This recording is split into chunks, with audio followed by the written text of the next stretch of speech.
Hi, Max McLeod here, aka the Nutrition Ninja Doc.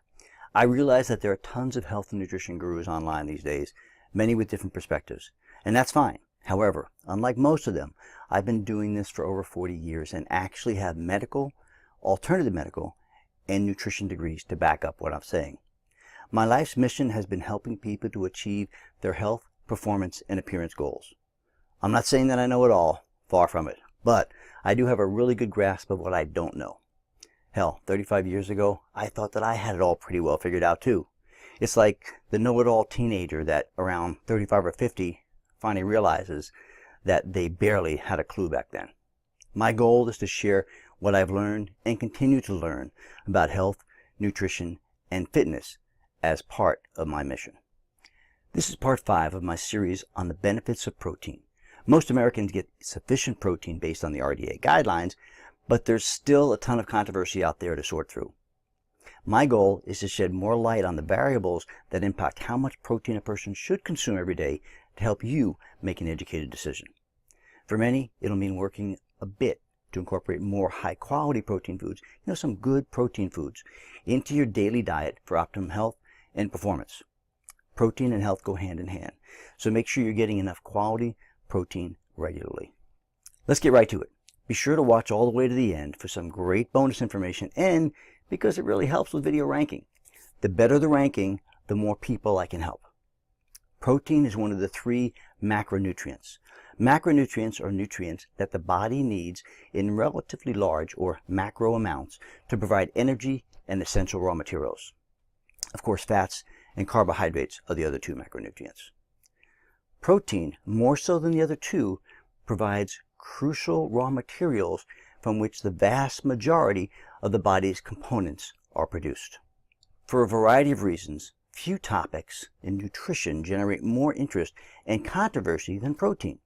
There are high protein advocates and detractors. There are low protein advocates and detractors.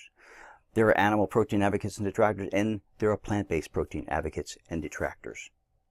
Somehow, the experts, or so-called self-appointed experts, never seem to tire of talking about protein. When it comes to fitness, athletic performance, weight management, overall health enhancement, disease reduction, and optimizing longevity, there's so many differing opinions that it's no wonder the public and most health professionals are confused. My goal in this video is to present a balanced overview of the differing perspectives on how much protein a person should consume each day. As previously discussed, protein is the most important structural and functional component of the body. But how much protein does a person really need to consume each day? What do the so-called health and nutrition experts affiliated with the U.S. government who are tasked with developing or modifying the government's dietary guidelines have to say? As usual, the information is somewhat mixed and confusing. The RDA for protein is 0.8 grams per kilogram of body weight, which translates to 0.36 grams per pound of body weight for sedentary adults. However, the research indicates that between 1.2 to 1.7 grams per kilogram, or 0.55 to 0.77 grams per pound, is more appropriate for athletes. That translates to between 1.5 to 2.13 times the RDA. Further, the latest dietary guidelines for Americans, 2015 to 2020, publication presents the following confusing information. It states the protein guidelines for adults ranges from 10 to 35% of total calories. That's a huge variation, yet they fail to explain how this applies and what the variation is based on. Expressed another way, in a different table, they set the amount at 46 grams per day for the average adult woman and 52 to 56 grams per day for the average adult man. Let's explore that. The average adult male in 2010 was 5'9" and weighed 196 pounds. That's up from 166 pounds in 1960. The average adult female in 2010 was 5'4" and weighed 166 pounds, up from 140 pounds in 1960.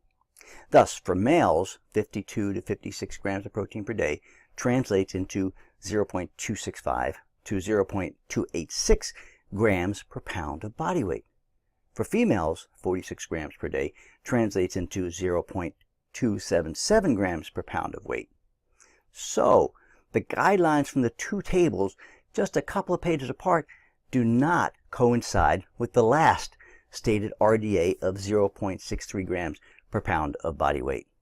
Here are a couple of additional things to keep in mind regarding the official dietary guidelines. First, they specifically state that this publication is not for the general public. To quote them, the main purpose of the dietary guidelines is to inform the development of federal food, nutrition, and health policies and programs.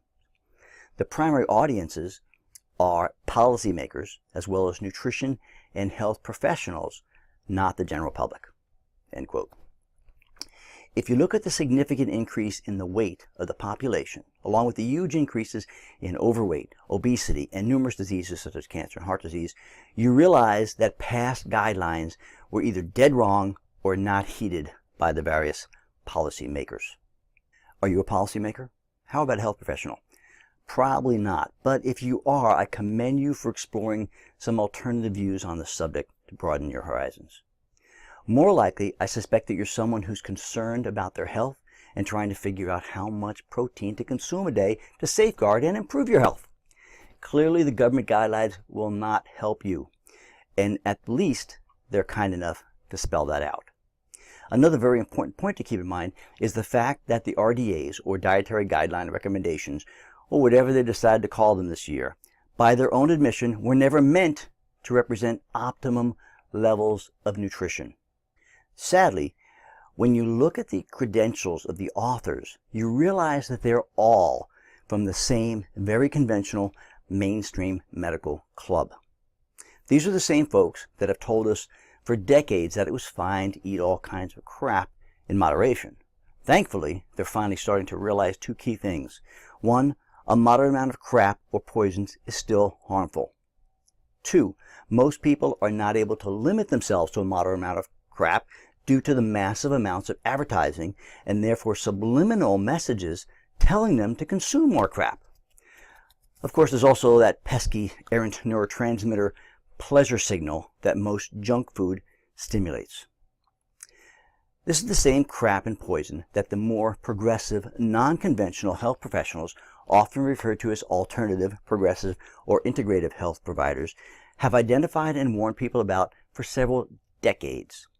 Thankfully, the conventional folks are finally starting to take notice, but it's a really slow process, and they'll most likely never catch up due to funding by the purveyors of the crap. Personally, I've been among the progressive thinking and practicing group for over 40 years. If you're like me, I doubt that you want to do as they say while continuing to wait for them to catch up. These people have way too many archaic beliefs based on conventional wisdom, which is almost always wrong, and largely based on special interest lobbying and funding of bad science. The big food industry, or cartel, including the meat, dairy, corn, soy, and wheat interests, are much more interested in selling their products and influencing academicians and public health officials than in your health. And please understand that these cartels are as ruthless as the illegal drug cartels when it comes to protecting their profits. Unfortunately, they profit from helping to keep you and the public confused, misinformed, and malnourished. Sorry to get sidetracked, but it's imperative that you understand that most health professionals and government-appointed authors of various government reports typically do not have a good grasp of real nutrition as it pertains to optimizing health and overcoming health challenges. Like I said, I've been in the trenches helping patients in this arena for over 40 years, and I'm continually amazed at how off most of the official advice tends to be, and still is. Let's get back on topic and discuss how much protein you might want to consume each day. Here are the various factors that influence the amount of protein needed. 1. Your weight. Obviously, a person weighing 250 pounds will require more protein than a person weighing 125 pounds. So all this is clearly relevant. It's not necessarily the most useful thing to consider. Number 2, body composition and lean body mass. This is actually a much more accurate and relevant way to look at one's protein needs. If a person is 250 pounds at 10% body fat, they'll have a lean body weight or lean body mass of 225 pounds. They'll require significantly more protein than a person weighing 250 pounds at 40% fat who has only 150 pounds of lean body mass. Number 3, activity level. The more active a person is, the more total calories they will tend to need and consume to stay in weight equilibrium. Thus, the government guidelines that are based on a percentage of total calories holds up in this case. They just don't connect the dots. Number 4, the type and amount of exercise a person engages in is also another extremely important variable to consider. While most people assume that those engaged in strength sports need more protein, the same is true of endurance training. Interestingly, endurance athletes may actually need more protein than strength athletes due to the following factors. 1. Extended, moderately intense physical exertion causes the greater breakdown of branched-chain amino acids, which are basically protein, requiring their replacement through diet. Number 2, there's a greater need for substrates involved in gluconeogenesis. Gluconeogenesis, the breakdown and conversion of proteins into glucose for fuel once you've used up your supplies of glycogen and glucose, or at least as much as you can supply at any given time. And this occurs in endurance athletes much more so than in strength athletes. 3, there's an increased need for enzymes to perform glycogenolysis and glycogenesis, both additional metabolic pathways used to liberate energy in endurance situations. Number 4, there's an increased need for alanine, an amino acid that's converted to glucose in certain endurance training conditions. 5, there are increased requirements for protein to make more myoglobin, an oxygen carrier protein in the muscle, and B, to produce more aerobic enzymes in the mitochondria. C, more red blood cells must also be made due to a significantly higher turnover rate in endurance athletes for reasons that are still not entirely understood. What about strength training? Yes, there's also a need to increase protein to repair muscle fiber breakdown caused by resistance training and for muscle hypertrophy. Yet another factor contributing to the amount of protein needed is the availability of carbohydrates as well as fats in the diet. Stores of both are also important variables. As for fat stores, fat is a primary fuel during rest and most physical activity that is sub-high intensity. In other words, when the tissues are not in oxygen deficit. When the body is able to use fat for fuel, it spares itself from depleting glycogen reserves as quickly and therefore helps to spare protein from being broken down as well. Even with very high intensity training, there are by necessity recovery periods. During these recovery periods, the body will do its best to concurrently utilize fats for supplemental energy as the oxygen deficit is corrected. 6.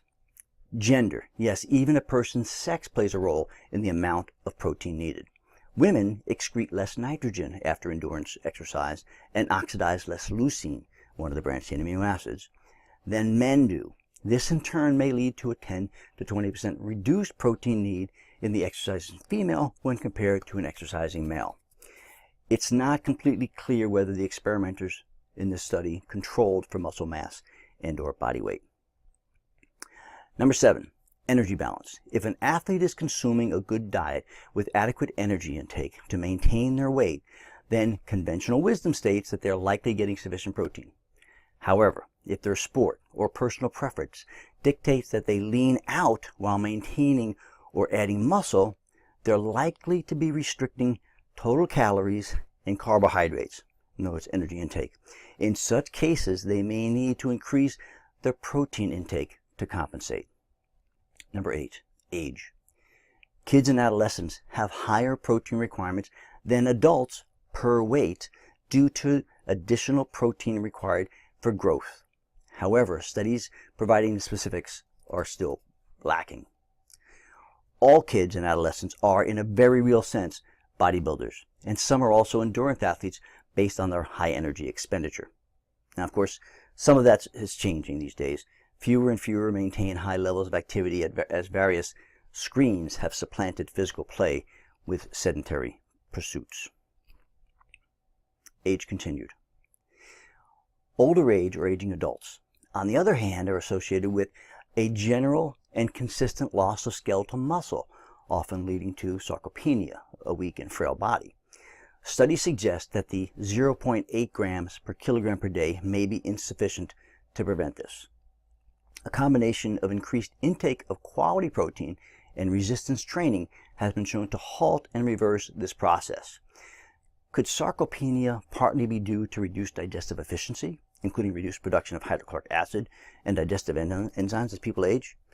In my opinion, that is very likely a significant contributing factor, with general inactivity, particularly the lack of resistance training, and a protein-poor diet, creating the perfect storm for sarcopenia and the associated degeneration. Number 9, goals. One more very important consideration has to do with a person's goals.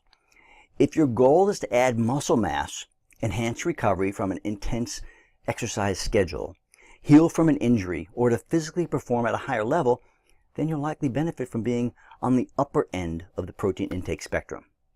If your goal is to maximize overall metabolic efficiency and longevity, then you may want to be on the lower end of the guideline, provided that you're not exercising at a high level. In either case, obtaining the appropriate amount of protein for your body and health is the goal. Fortunately, there's a relatively simple way to monitor this.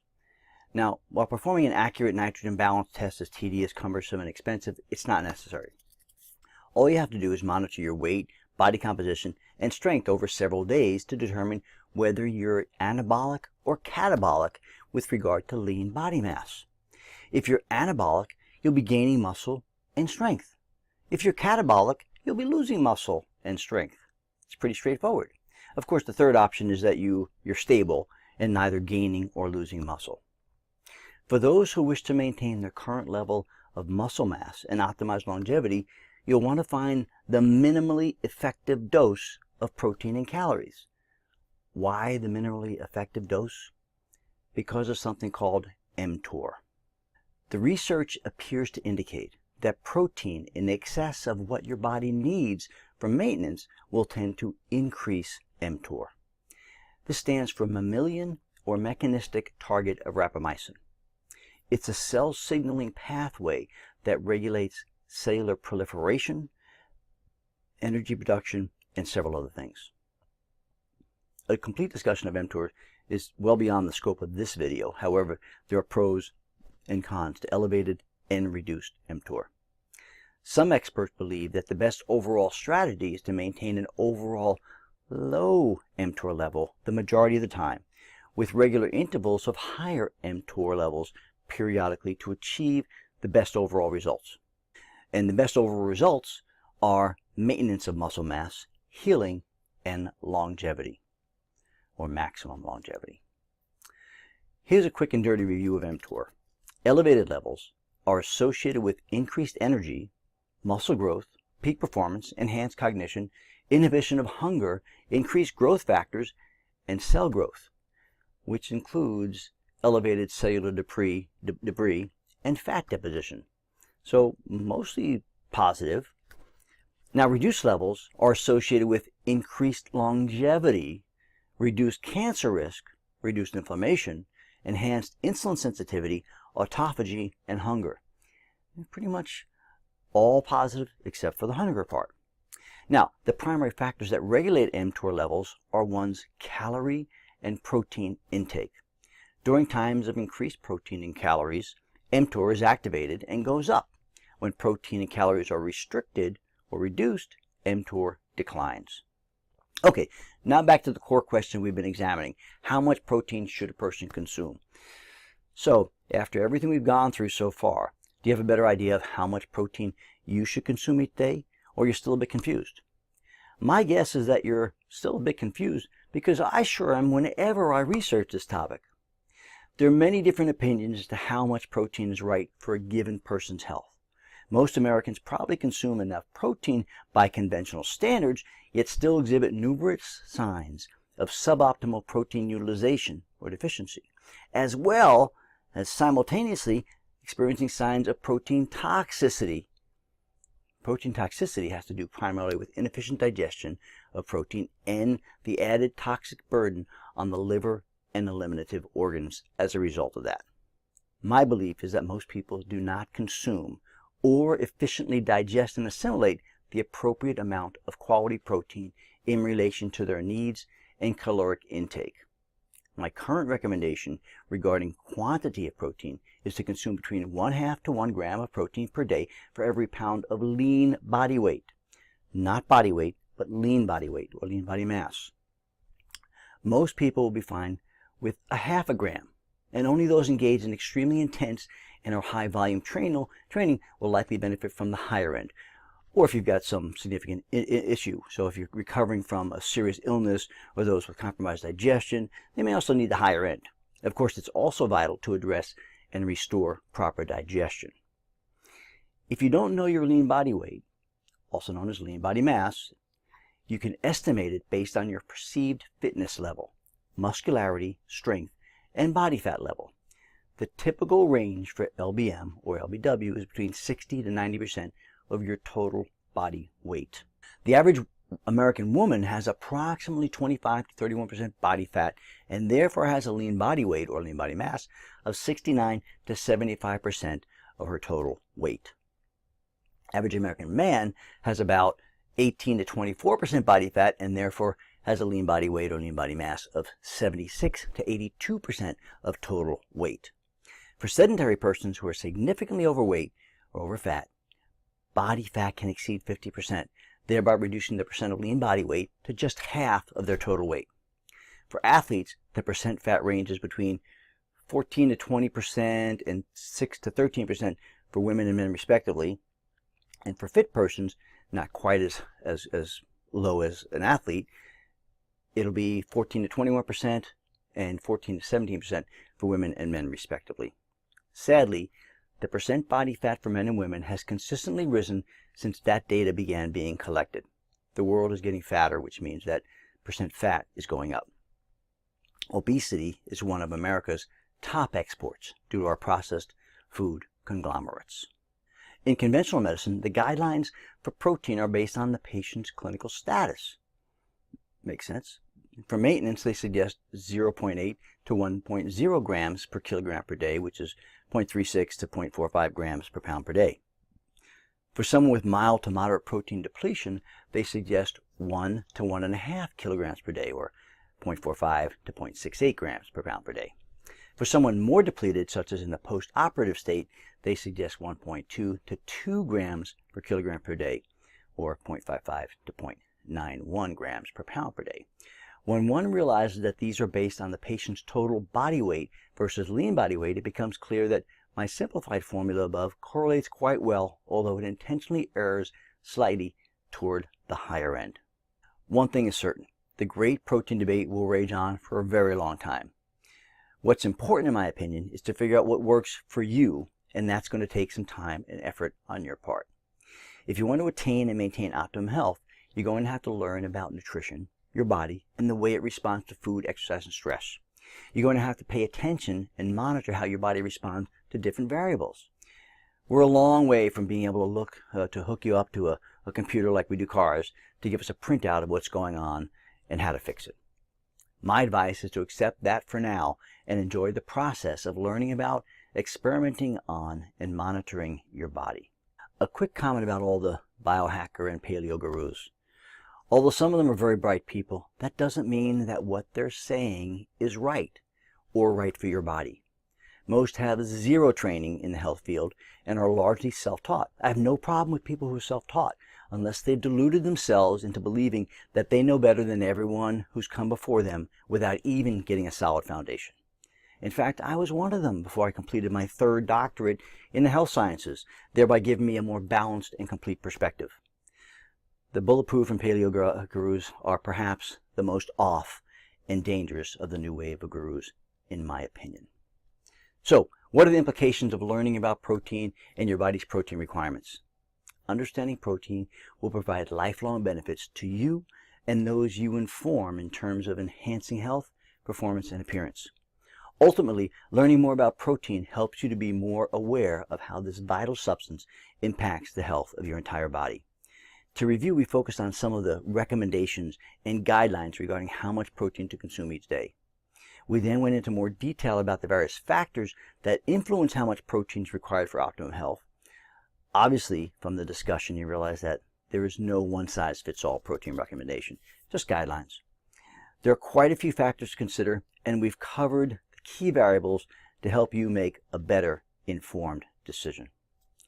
Clearly, protein is a complex subject, and there's a lot more to learn. So in addition to providing more educational videos on the topic, I'm providing a way for you to get much more detailed information from the Real Protein Report for free.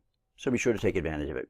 There should be a link to get it below for free, but if not, feel free to contact me directly and request it at doc@mybodysymphony.com. A couple of closing thoughts. If you like this video, hit the button below to share it with friends who might also benefit from it, and please subscribe to my channel for more practical health tips. 2, if you're looking for a top quality protein to supplement your diet, please check out the awesome organic pumpkin seed based protein products that I developed at mybodysymphony.com. Thanks for watching. I'll be back with more info in the next video.